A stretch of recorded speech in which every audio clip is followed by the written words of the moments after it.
Buongiorno, benvenuti alla TG Sicilia. Le principali notizie. Agrigento a secco, bar e ristoranti non riescono più ad accogliere e servire i clienti per mancanza d'acqua. Emergenza anche nelle strutture ricettive. Molti turisti hanno disdetto le prenotazioni. Mafia dei pascoli, perquisizioni a tappeto negli allevamenti ovini di Santa Margherita Belice, a 24 ore dai 5 arresti che hanno svelato il controllo mafioso sui terreni dell'Agrigentino. L'Università di Palermo interrompe i rapporti con Israele ufficialmente per garantire la sicurezza agli studenti in viaggio in Medio Oriente. Festeggiano i giovani, critica la ministra dell'istruzione Bernini. Messina, oggi l'autopsia sul giovane trovato morto accanto alla pistola in una delle strade del quartiere Giostra, popoloso e a rischio, dove si fa fatica ad affermare la cultura della legalità. Processo per Via D'Amelio a Caltanissetta, dopo le prescrizioni di ieri, chiesto il rinvio a giudizio per depistaggio di altri 4 poliziotti del vecchio pool sulle stragi. Oggi giornata mondiale dell'ambiente, a Siracusa i volontari sono scesi in campo per ripulire spiagge e fondali di Ortigia dai rifiuti. Momento d'oro per il turismo in Sicilia, dopo l'afflusso record dell'anno scorso, le prenotazioni 2024 sono ancora nettamente superiori. Calcio, a Palermo ufficiale il divorzio con il direttore sportivo Rinaudo, per la panchina Dionisi sorpassa Zanetti. Il Catania aspetta il sì di Mimmo Toscano.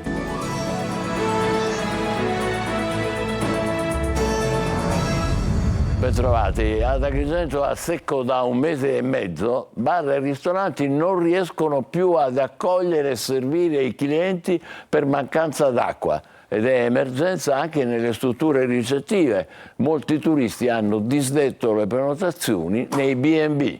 Davide Sardo. Una scritta eloquente ma anche e soprattutto avvilente. Il cartello che vi abbiamo mostrato mortifica tutta Agrigento, città designata capitale italiana della cultura 2025.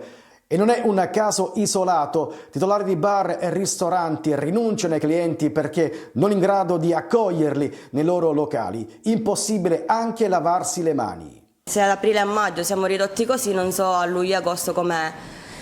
Mi sa che dovremmo chiudere, se noi abbiamo ogni giorno a che fare con i turisti e gli diciamo non c'è acqua, non posso farvi il caffè oppure non posso darvi questo determinato i servizi come la toilette, è inagibile perché senza acqua ci mettiamo noi la faccia e non le autorità che dovrebbero. La crisi idrica, denunciano gli operatori del settore, mette in ginocchio il turismo. A rischio chiusura, strutture ricettive e attività commerciali. Come possiamo portare avanti le attività in tutto il territorio agrigentino pensando di non avere acqua? Come possiamo fare accoglienza con le nostre cisterne vuote? Penso che ormai questa situazione è arrivata al collasso e si deve trovare immediatamente una soluzione. Senza l'acqua non si può fare nulla, non siamo pronti ad accogliere, a fare accoglienza, quindi il turismo soprattutto ne piange le conseguenze più gravi. Ci sono cancellazioni nei B&B, nelle strutture ricettive, la prospettiva è nera. Le denunce e le proteste dei giorni scorsi con i cittadini scesi in piazza rischiano di restare inascoltati. Incredibile che Agrigento sia in queste condizioni dopo 1 mese e mezzo. Adesso un altro argomento, perquisizioni a tappeto negli allevamenti ovini di Santa Margherita Belice, a 24 ore dai 5 arresti che hanno svelato il controllo mafioso sui terreni dell'Agrigentino. Molte le irregolarità rilevate, utili all'inchiesta anche le testimonianze di tante vittime minacciate dalla criminalità organizzata. Roberta Lunghi. In quelle terre meloni non se ne piantavano perché la paglia è sempre stata dei pastori. Così emerge dalle intercettazioni dell'inchiesta sulla mafia dei pascoli nel territorio del Belice, che ha portato ieri all'arresto di 5 persone, una delle quali, Pietro Campo, un referente di Matteo Messina Denaro, in carcere per scontare una condanna a 14 anni.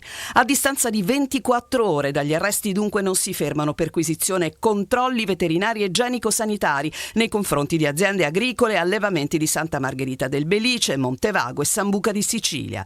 Sul campo la polizia di Agrigento e gli specialisti del Dipartimento Attività Sanitarie di Palermo, Agrigento e Trapani.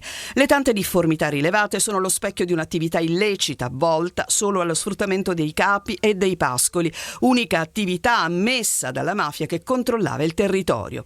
Guai a pensare una modifica della destinazione d'uso di un terreno senza chiedere, perché sicuramente si sarebbe subita qualche ritorsione. Un'egemonia sui fondi agricoli che era stata già ben descritta dai collaboratori di giustizia, Calogero Rizzuto e Vito Brucceri, il primo capo del mandamento di Sambuca di Sicilia, collaboratore di giustizia dal 2009, e il secondo della famiglia mafiosa di Menfi, che era pentito dal 2016.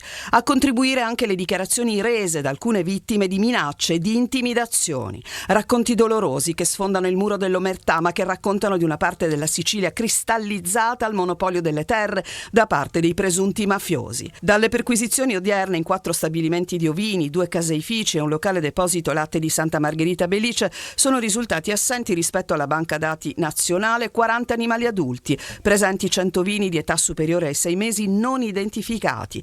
Bloccati anche i trasferimenti di decine e decine di ovini sprovvisti del cosiddetto documento di accompagnamento, fino alla risoluzione delle non conformità riscontrate. Nel Messinese è scoperta una maxi truffa allo Stato sui bonus edilizi. Sequestrati 1.700.000 euro, indagate 4 persone e una banca che monetizzava su ristrutturazioni mai avvenute. Ancora Roberta Lunghi. Un castello di sabbia costruito con false dichiarazioni per ottenere i vantaggi fiscali messi a disposizione dallo Stato per la ristrutturazione del patrimonio edilizio. Emerge da Barcellona Pozzo di Gotto, nel Messinese, una nuova truffa sui super bonus edilizi. La Guardia di Finanza ha sequestrato beni per 1,7 milioni di euro nei confronti degli indagati, 4 persone e un istituto di credito. A insospettire durante gli accertamenti alcune anomale movimentazioni di denaro con giroconti bancari disposti dagli indagati a favore di conti correnti esteri loro riconducibili. Causale dell'operazione era sempre accredito per cessione crediti d'imposta. Le fiamme gialle avrebbero accertato che i richiedenti non avevano mai appaltato ad alcuna ditta i lavori di manutenzione, che non c'era traccia di comunicazione di inizio lavori. Gli indagati non risultavano neanche proprietari degli immobili. I crediti fiscali ottenuti, secondo la Procura di Barcellona Pozzo di Gotto, venivano ceduti dagli indagati a un istituto di credito coinvolto nell'inchiesta per la successiva monetizzazione fino a 800.000 euro. L'ammontare complessivo veniva spesso frazionato attraverso più cessioni per eludere la normativa antiriciclaggio. L'Università di Palermo interrompe i rapporti con Israele. Approvano la decisione del Senato accademico gli studenti. Resta critica alla ministra dell'istruzione Bernini. Marco Gullà. Stop all'Erasmus con le università israeliane. La decisione è stata comunicata dal Senato accademico dell'Ateneo di Palermo e nello specifico scaturisce a causa del venir meno delle essenziali garanzie di sicurezza a cui gli eventuali soggetti coinvolti sarebbero esposti in questo particolare e delicato momento di crisi internazionale. Ma ci sono anche altri motivi. Il rischio che le ricerche in collaborazione con gli atenei israeliani possano avere un utilizzo sia civile che militare, e per questo non mancano le polemiche. Per il ministro dell'istruzione Anna Maria Bernini è una scelta sbagliata perché gli atenei non si schierano, sono costruttori di ponti. Loro, gli studenti dell'Ateneo palermitano, però la pensano così. Si tratta di un piccolo passo, ma che dovrebbe essere ripreso in tutta Italia. Pensiamo che le dichiarazioni della Bernini le rimandiamo nuovamente al mittente, perché pensiamo che siano la parabola di misure repressive verso gli studenti, verso le studentesse e verso chi ha il coraggio di alzare la testa e dire stop al genocidio. La notizia che per quanto ci abbia reso contenti va ancora difesa, e noi continuiamo a lottare per la Palestina libera fino alla totale decolonizzazione. Alla fine ce l'abbiamo fatta e comunque questo è stato un luogo molto importante proprio per coinvolgere gente e fare pressione sull'università.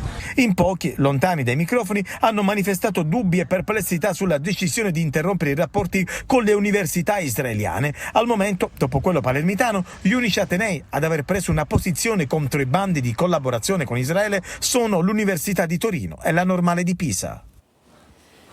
Messina, ancora tante domande senza risposta sulla morte di Michele Lanfranchi, il 19enne trovato cadavere nel quartiere Giostra. Oggi l'autopsia. Lorena Dolci.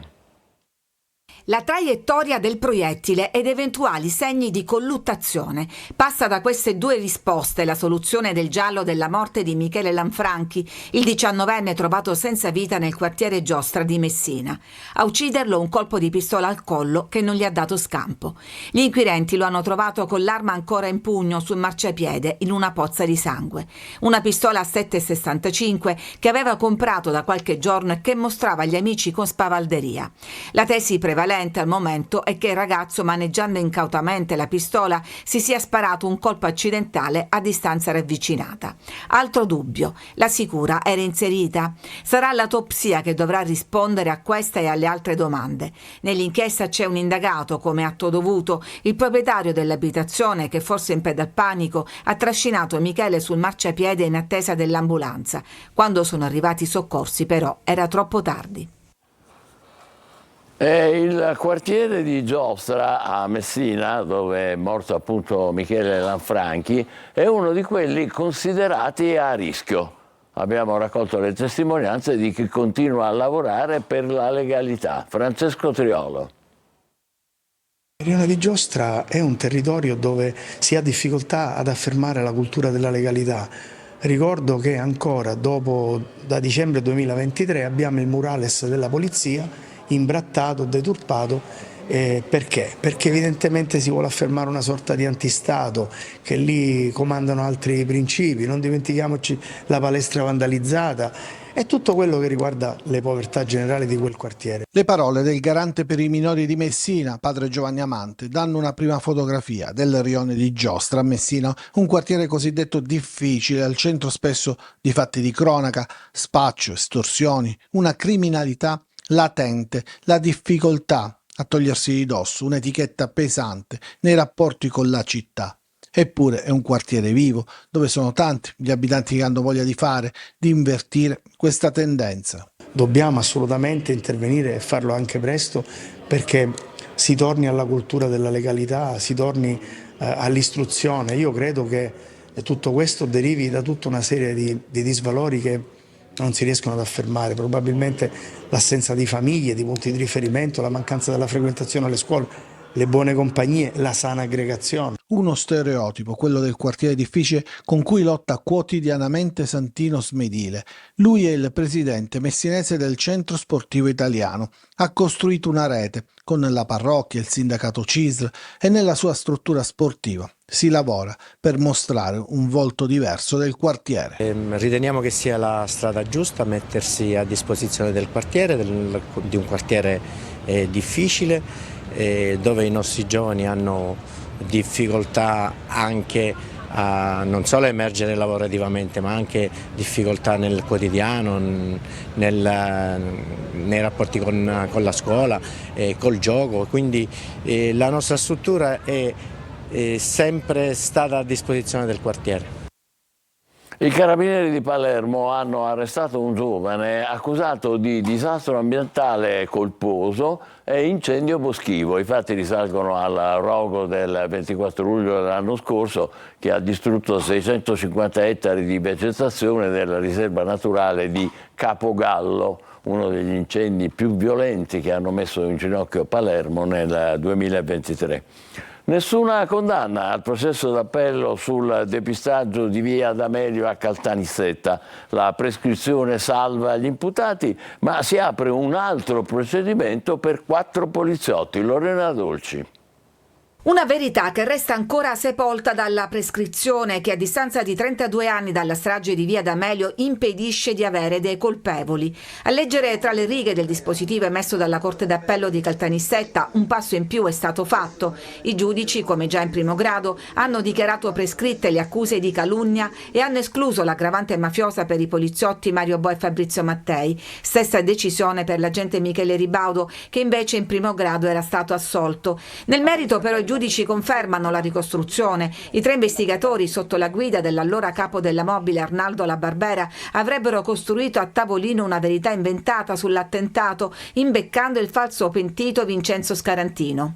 Il nostro ricorso è stato accolto in parte, ha commentato il procuratore generale di Caltanissetta, Fabio Danna, l'amarezza della famiglia Borsellino. Per certi versi dispiace che a pagare sono loro, perché questo processo presenta numerosi convitati di pietra che avrebbero dovuto essere sul banco degli imputati. Ma la sentenza della Corte d'Appello non chiude il caso. La Procura di Caltanissetta rilancia e mette sotto accusa un altro pezzo delle istituzioni. Per altri 4 poliziotti del pool sulle stragi, Maurizio Zerilli, Giuseppe Di Gangi, Vincenzo Maniscaldi e Angelo Tedesco, la Procura ha già chiesto il rinvio a giudizio. Indagati per falsa testimonianza e per i troppi non ricordo in questo processo, dovranno rispondere adesso di un'accusa più grave, depistaggio. Anche loro accusati di aver voluto ad ogni costo proteggere i misteri di via D'Amelio. Oggi è la giornata mondiale dell'ambiente, tante iniziative per ripulire il mare dai rifiuti, fra le 40 località anche Siracusa, dove i volontari sono scesi in campo. Numerosi studenti si sono uniti in mattinata alla difesa del mare. Francesco Aloi. 175 quintali, tra reti, copertoni, plastiche e rifiuti vari. Questi sono i numeri della raccolta dello scorso anno, ma l'obiettivo di oggi è doppiarli. Nella giornata mondiale dell'ambiente i volontari scendono in campo per pulifondali e pulispiagge, un'iniziativa che coinvolge 40 località da nord a sud. C'è anche Siracusa, qui siamo a Ortigia. La Federazione Italiana Pesca Sportiva e Attività Subacquee ha organizzato questo evento insieme a altre 40 città.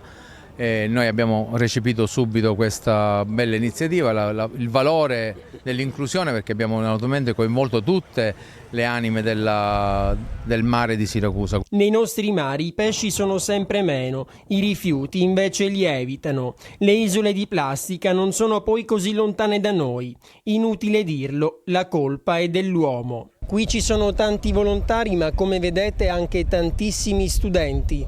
Una classe che fa parte dell'indirizzo sperimentale TRED della transizione ecologica e digitale, quindi non si lasciano assolutamente scappare queste occasioni. Quello che abbandoniamo in mare poi ci viene restituito. E così, nelle coste o nei porticcioli, questo è ciò che si trova. Abbiamo trovato batterie, abbiamo trovato molti copertoni perché vengono utilizzati come parabordi dalle imbarcazioni, abbiamo trovato pezzi di plastica, molta roba di plastica, molte reti abbandonate, abbiamo trovato delle cime abbandonate. Ma per fortuna ci sono loro, i volontari, un grande esercito che non va mai in vacanza. Il mare va difeso, sempre. La Sicilia sul podio tra le regioni d'Italia per incremento turistico rispetto ai livelli pre-pandemici, e le prenotazioni del 2024 nelle strutture ricettive superano già nettamente quelle altissime dell'anno scorso. Desiree Ferlito. Il 2023 ha segnato un anno di ripresa eccezionale per il turismo italiano, con numeri che superano persino i livelli pre-pandemici del 2019. I dati Istat e Ministero del Turismo mostrano un totale di oltre 134 milioni di arrivi e 451 milioni di presenze negli esercizi ricettivi. Rispetto ai valori prepandemici, sul podio tra le regioni d'Italia per maggiore incremento c'è la Sicilia, con un incremento registrato nel 2023 del 13,9 rispetto alla media nazionale. È stato un anno veramente fantastico, soprattutto dopo gli anni precedenti, dopo il Covid, dove eravamo quasi arrivati a zero. L'anno scorso invece c'è stata una bella ripresa. Nella nostra regione l'incremento delle presenze nel comparto extra alberghiero è superiore addirittura al 25%. I siciliani che restano in Sicilia sono il 49%, mentre non residenti il 51%, compresi gli stranieri che tornano a essere una presenza importante nella nostra regione. Ma l'ascesa della Sicilia non si ferma qui. Il momento d'oro della nostra regione infatti sembra accelerare ancora. Le prenotazioni nelle strutture ricettive superano nettamente quelle del 2023. Il trend rispetto all'anno scorso è proprio aumentato, già dall'inizio anno abbiamo avuto tante richieste per l'estate, cosa che invece magari negli altri anni avevamo iniziato ad avere già dal mese di aprile in poi. Breve pausa, tra poco per il calcio, il futuro delle panchine di Palermo e Catania. State con noi.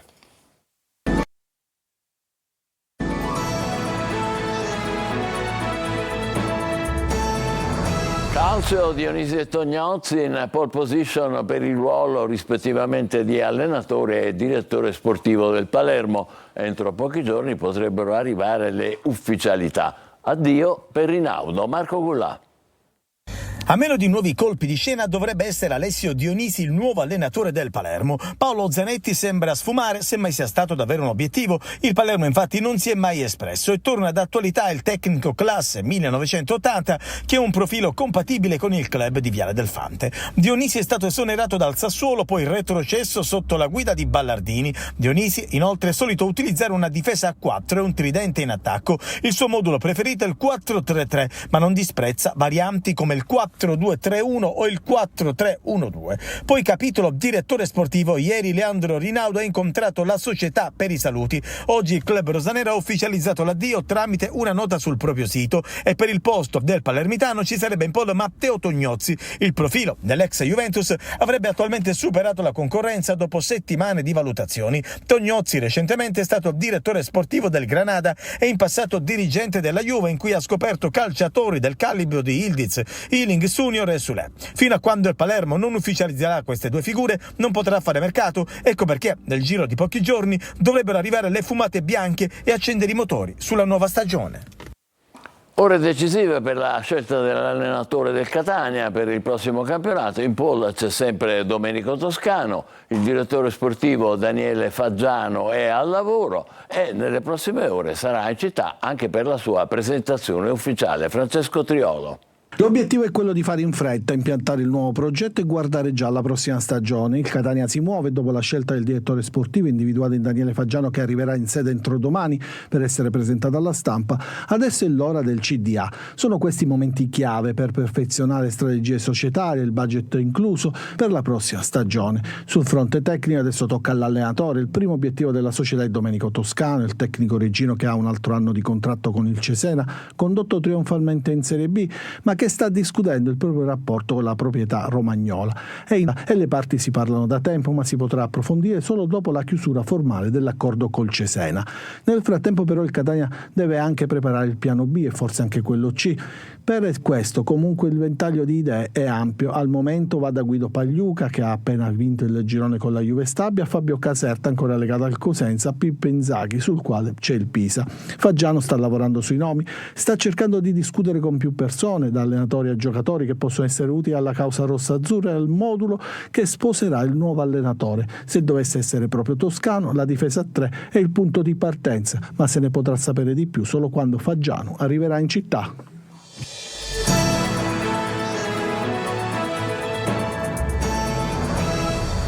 Ma avete sentito che cos'è il quartiere Giostra di Messina, dove c'è stata la morte misteriosa di Michele Lanfranchi, il 19enne che andava in giro esibendo la sua pistola nuova per spavalderia o forse per spaventare qualcuno e che è stato poi trovato morto in strada con accanto proprio quella rivoltella? A Giostra si ha difficoltà a parlare di legalità, ha detto poco fa, ricorderete, il garante dei minori, padre Amante, ricordando che il murales della polizia è imbrattato da un anno. a sfregio dello Stato senza che nessuno lo rimetta a posto. E poi la palestra vandalizzata, un luogo dove affermare invece valori diversi dal sopruso, dallo spaccio, dalle estorsioni, dalla criminalità, perché di questo si tratta, oltre che di abbandono scolastico e disoccupazione. Terreni fertili per il fiorire dell'illegalità. Bisogna intervenire presto, è l'appello che lanciano alle istituzioni, nel nostro TG, il garante dei minori, eppure il presidente del centro sportivo, Smedile. È quello che si aspettano i messinesi, l'opinione pubblica e anche noi. È inammissibile che nel 2024 si perda così tanto tempo nelle diatribe ponte sì, ponte no, mentre un grande e popoloso quartiere di Messina è costretto a vivere come una terra di nessuno, dove solo i volontari e i garanti si danno da fare per la legalità, per i giovani, per occasioni di convivenza civile, nell'assenza delle istituzioni. Ci fermiamo qui, TG Sicilia torna alle 20. Grazie e buon pomeriggio.